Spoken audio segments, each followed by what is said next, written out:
Благодарам, председателе. Почитуван колега Вејановски.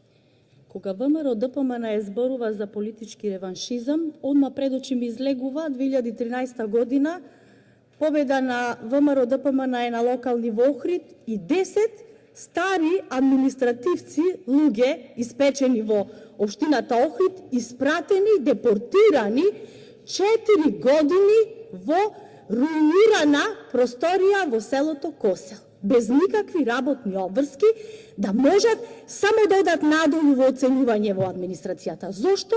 Едноставно не се подчинале на вождоти на ВМРО ДПМН. Кога станува збор за запирање на мислата и говорот, не ли се страмите? Во сите европски извештаи, ние во времето на владењето на ВМРО ДПМН се водевме како заробена држава. Сега сме светол пример за регионот. Што се однесува до тоа дали ќе има напредок и какви се овие предложени заменик министри. Исто така, како што и ги изгласавме министрите, ќе ги изгласаме со полна доверба во предлогот на премиерот, бидејќи во претходните 3,5 години покажа дека знае да менаџира и знае да извади од калта државата. Знае да ја направи 30-та равноправна членка на НАТО, знае да направи клима и да добиеме извештај со кој што ние веќе и ќе сме пред пристап во преговорите со Европската Унија.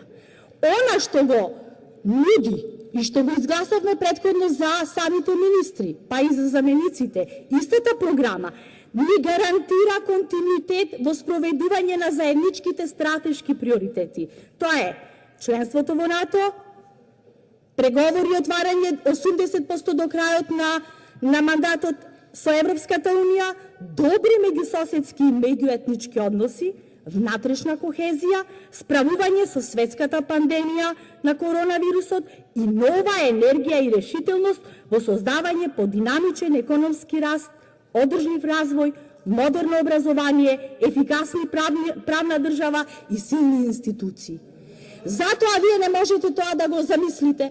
Меѓутоа, имавме тест на 15 јули, граѓаните кажа и вие изгубивте на тие избори.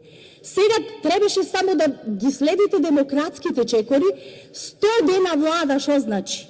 Требаше да видите, да внимавате за секој чекар, меѓутоа ферплеј, да се почека да се состави целата влада, сите институции, сите директори, па потоа ќе имавте после 100 ден што да кажете на говорница. Навистина не знаете да се носите со предизвикот демократија.